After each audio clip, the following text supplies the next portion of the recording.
La norma ISO define alerta como una señal operacional o mensaje de advertencia diseñado para notificar al personal cuando se presenta una anomalía específica o una combinación lógica de anomalías que requieren de atención y análisis.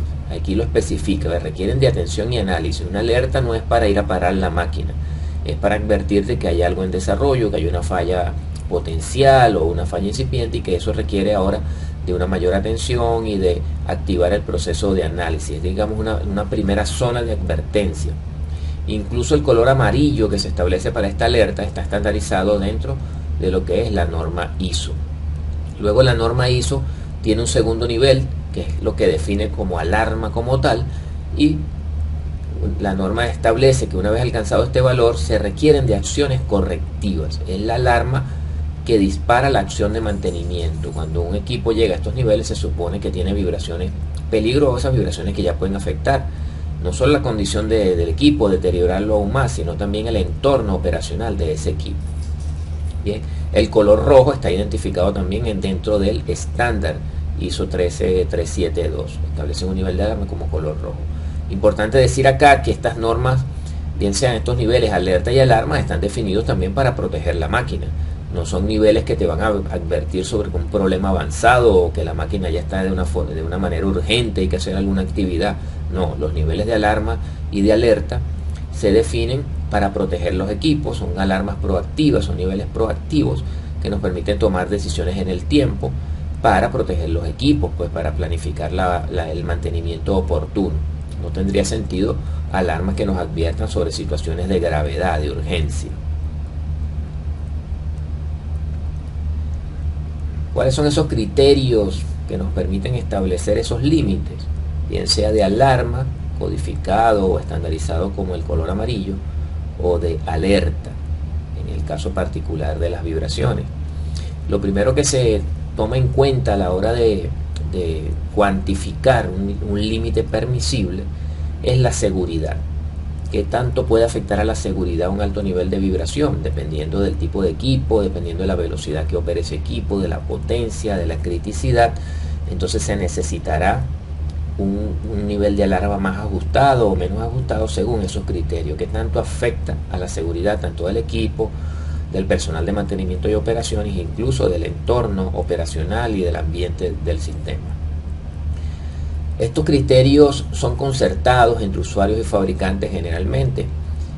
Muchos fabricantes establecen límites permisibles para muchas variables, incluyendo la vibración, y siempre deben ser concertados entre usuario y fabricante. También hay estándares industriales, estándares que son, digamos, neutrales contra el fabricante y ofrecen, digamos, lineamientos generales estandarizados, mucha gente que se puso de acuerdo, estudios técnicos, estudios estadísticos, y dan referencias sobre ciertos tipos de maquinaria y cierto tipo de comportamientos o naturaleza de operación de las máquinas. Hay otras referencias como línea base, por ejemplo, referencias con máquinas similares que también podemos utilizar. No quiere decir esto que los estándares son escritos en piedra, que esa es la norma establecida. A veces podemos tener otras referencias también, de acuerdo a lo que es el entorno operacional de la máquina. Podría ser incluso valores mejores, que mejoren incluso los niveles estandarizados. El historial de desempeño es muy importante a la hora de establecer límites permisibles.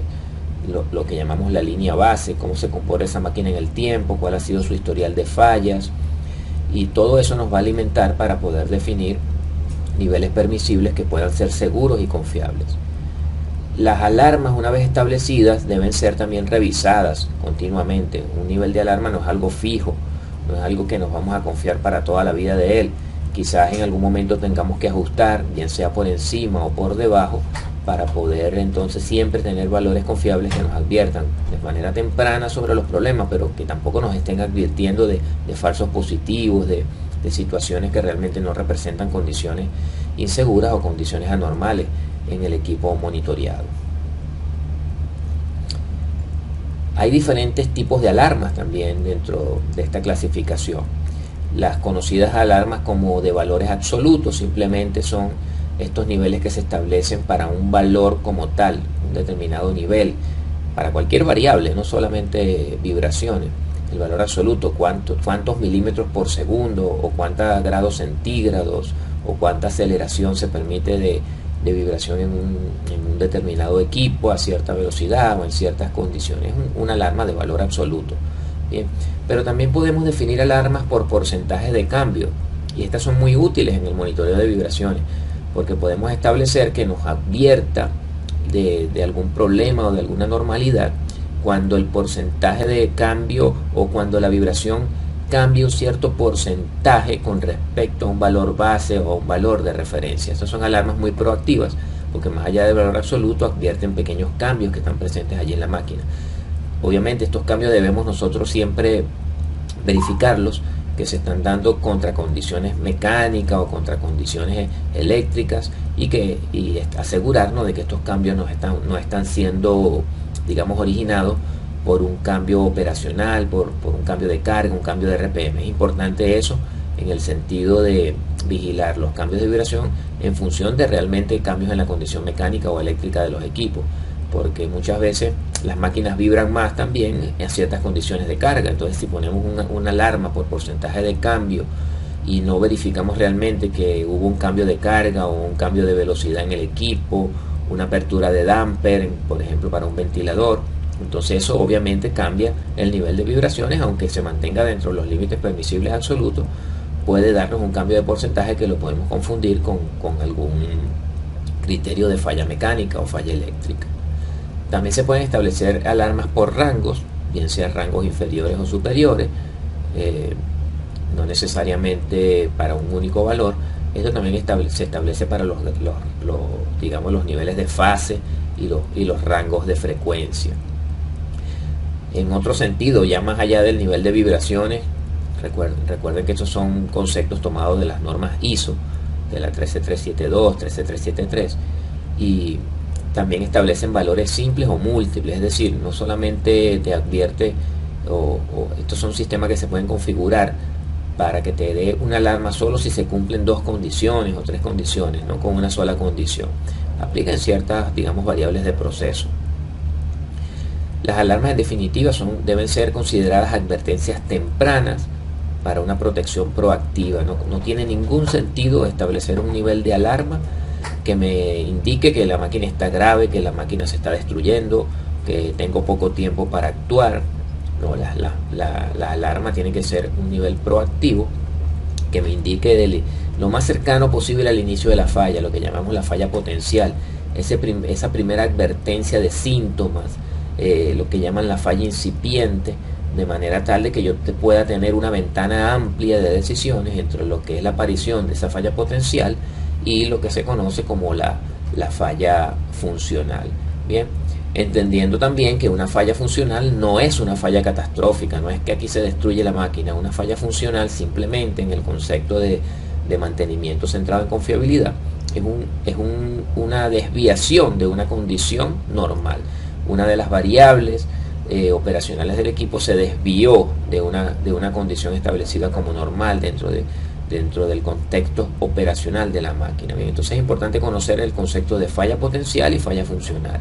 El de falla potencial se refiere a ese primer síntoma, ese primer aviso. Ahí es donde van a estar nuestras alarmas trabajando, darnos esa advertencia proactiva: algo está pasando aquí, vamos a analizarlo mejor, vamos a tomar mejores medidas, vamos a afinar los parámetros de monitoreo, porque creo que nos están advirtiendo de algo, y luego haber un suficiente tiempo para desarrollar esta falla, de manera que cuando se llegue a una falla funcional ya podamos tener la capacidad de adelantar un mantenimiento. Ya está planificado, ya sabemos qué es lo que se debe hacer en la máquina específicamente, ya hemos diagnosticado el problema, el modo de falla, y tenemos todos los recursos disponibles para revertir ese problema y llevarlo a una condición normal. Entonces, bien, entendiendo que falla funcional dentro del contexto del mantenimiento centrado en confiabilidad no es una falla catastrófica, es simplemente una desviación, una condición insatisfactoria de operación.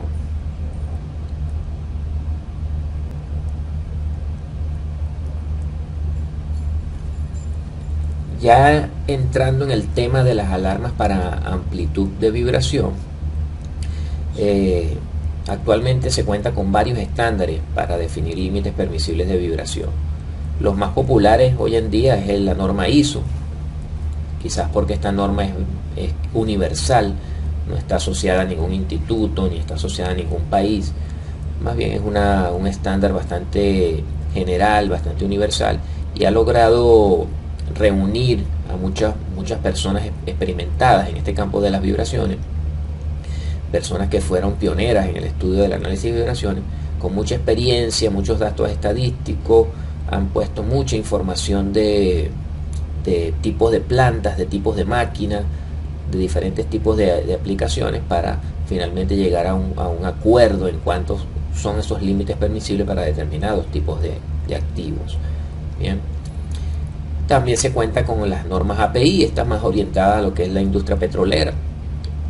Sin embargo, no es que existan normas API específicas para vibraciones, sino que todas las normas API para equipos rotativos, como el API para bombas, el API para turbinas, siempre tienen un capítulo específico para tratar el tema de las vibraciones. Hay otras normas como la ACMA, ya específicamente para engranajes, fabricantes de engranajes. La ACMA es una asociación que representa fabricantes de engranajes.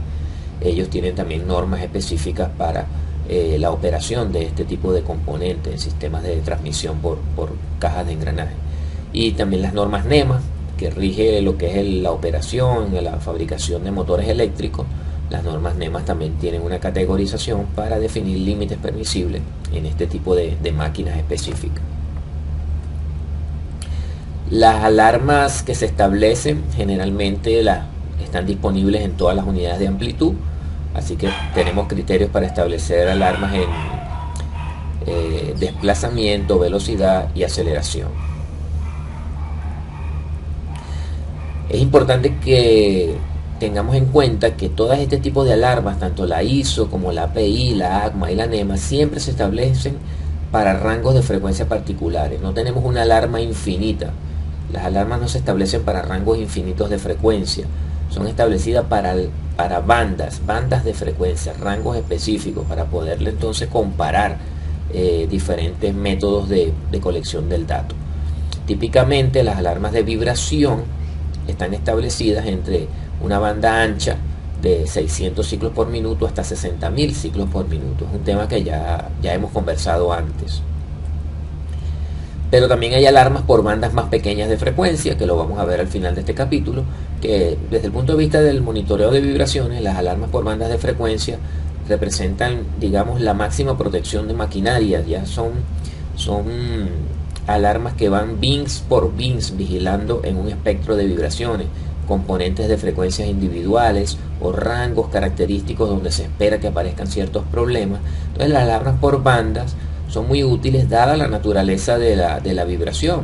La vibración sabemos que tiene una naturaleza rotativa, que tiene fase incorporada, de frecuencias individuales que van actuando sobre el valor global, y muchas veces estas frecuencias individuales y las relaciones de fase presentes en una señal compleja hacen que el valor global no sea tan representativo de alguna condición particular. Es allí donde entran las alarmas por bandas de frecuencia para ajustarse a esos modos de falla y ajustarse a esa naturaleza individual de los componentes de frecuencia, para vigilarlos, valga la redundancia, individualmente. Esto es una gran ayuda en los programas de inspección. Las alarmas por bandas de frecuencia se automatizan y de alguna manera se van convirtiendo en un sistema experto, porque pueden ser entonces etiquetadas con modos de falla particulares, dependiendo de cuál es la falla que va a aparecer en algún tipo de rangos de frecuencia característico.